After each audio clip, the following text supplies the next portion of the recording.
Perkenalkan, nama saya Nardianus Agung dengan NIM 2103030100, Prodi Sosiologi, kelas 2C, mahasiswa semester 2, Fakultas Ilmu Sosial dan Politik. Pada video kali ini, saya ingin menjelaskan materi tentang kecerdasan buatan dan masa depan kapitalisme. Ini sebagai tugas harian mata kuliah Sosiologi Komunikasi. Jadi sebelum ke pokok pembahasannya, pertama-tama di sini saya ingin menjelaskan pengertian dari kecerdasan dan kapitalisme.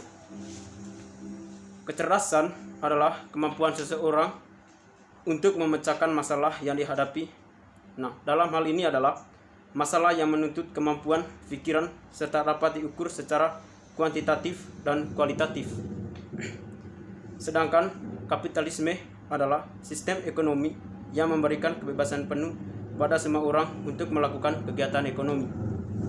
Untuk memperoleh keuntungan dalam sistem ekonomi ini, di mana setiap individu memiliki hak penuh dan untuk mengambil manfaat atas harta atau kekayaan sebagai alat produksi atau berusaha.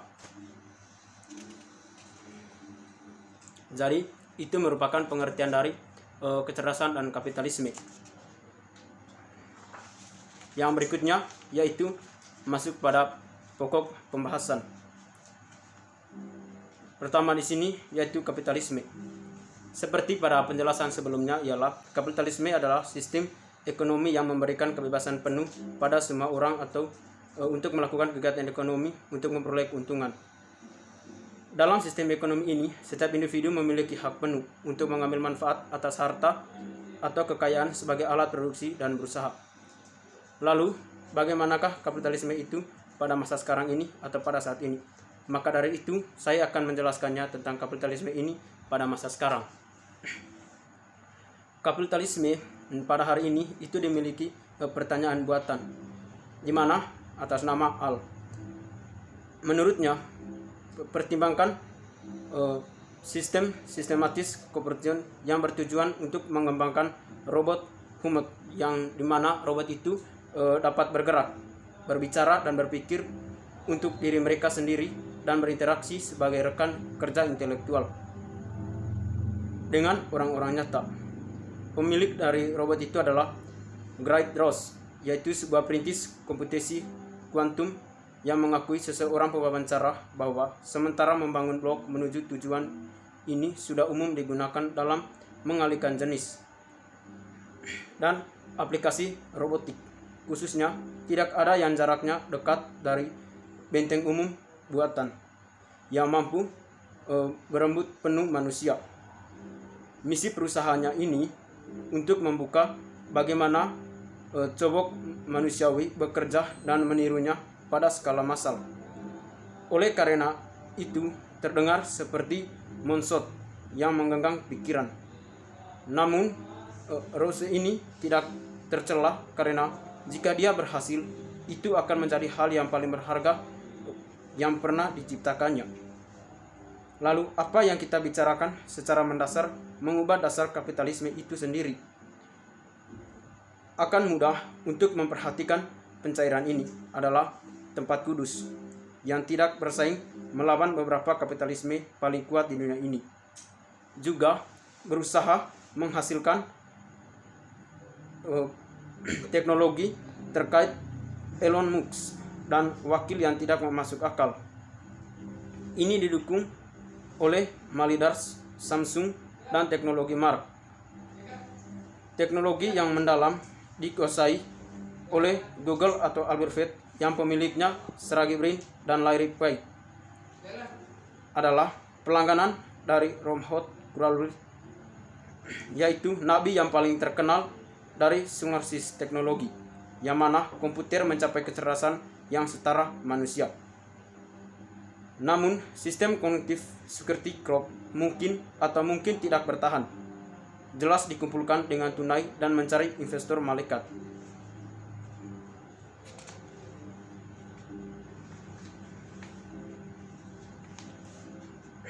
mulai dari probe applications ke eksplorasi serta yang kompleks pada cakrawala tekno eksistensial baru yang dapat oleh al tersebut.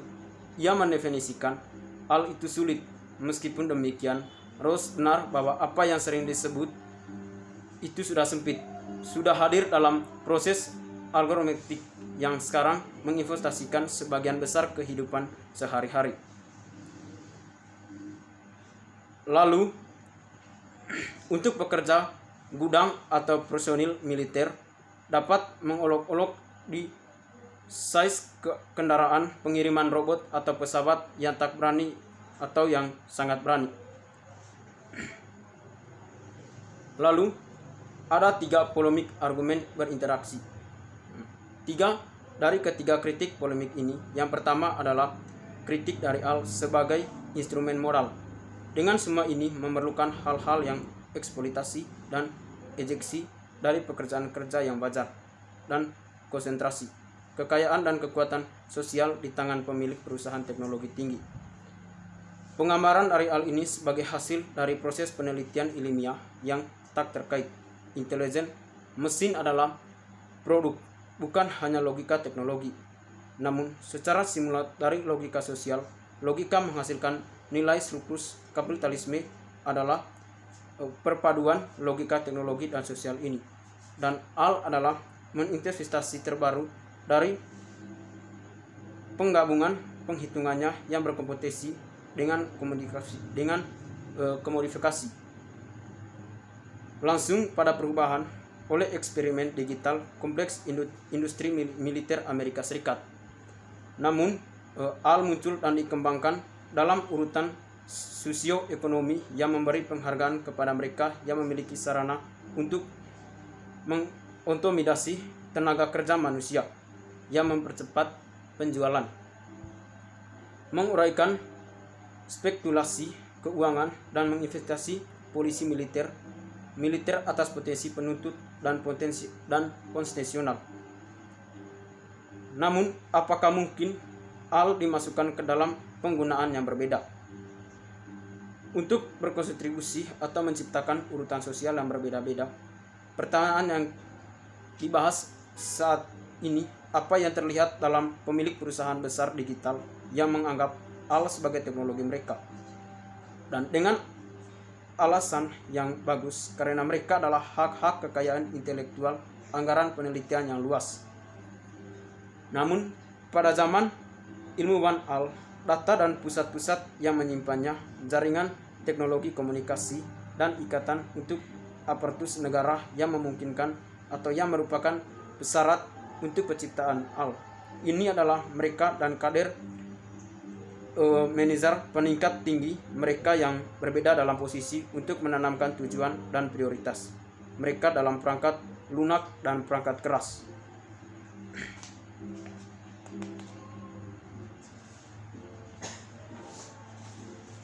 Lalu, yang berikut adalah tujuan dari kapitalisme.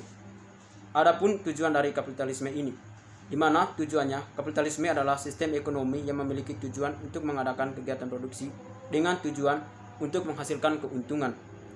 Kapitalisme adalah suatu sistem sosial masyarakat yang timbul dari secara produksi dan memisahkan kaum buruh dari alat-alat produksi.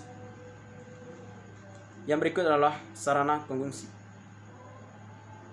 di mana pengusaha, mantan ilmuwan utama di bidang, dan mantan kepala otak Google diucapkan al listrik baru dan berpendapat karena listrik berubah hampir semuanya selama 100 tahun yang lalu. Namun, pada saat ini, dia benar-benar memiliki waktu yang sulit untuk memikirkan sebuah industri yang menurut saya al akan berubah dalam beberapa tahun ke depan. Nah, bukan satu-satunya yang membebaskan gagasan al sebagai utilitas dasar yang menyebabkan sebuah revolusi industri baru. Namun, idenya itu tersirat dalam proklamasi sebuah revolusi industri keempat yang dikeluarkan oleh institusi kapasitas seperti Forum Ekonomi Dunia. Namun, ini juga telah secara eksplisit menuju oleh seorang guru yang bernama Kevin, yang memprediksi bahwa dalam waktu dekat dia akan memiliki utilitas umum. di mana digital kelas yang murah, andal, dan berkinerja, yang di belakang segala sesuatu seperti semua utilitas. Namun hal akan sangat membosankan bahkan saat transfer internet, ekonomi global, dan peradaban. Namun ini akan menjadi menarik oleh objek internet, sama seperti listriknya lebih dari 1 abad yang lalu. Namun segala sesuatu yang sebelumnya kita loloskan. Nah, sekarang ini akan konsentrasi perusahaan seperti menyebarkan gagasan ini dalam rencana bisnis mereka yang mengakses bahwa negara kecerdasan perform mereka menjadi utilitas. Prediksi seperti menunjukkan bahwa dapat menjadi bagian dari apa yang diminta oleh Marx. Sekian saja penjelasan materi dari saya dari kecerdasan dan kapitalisme.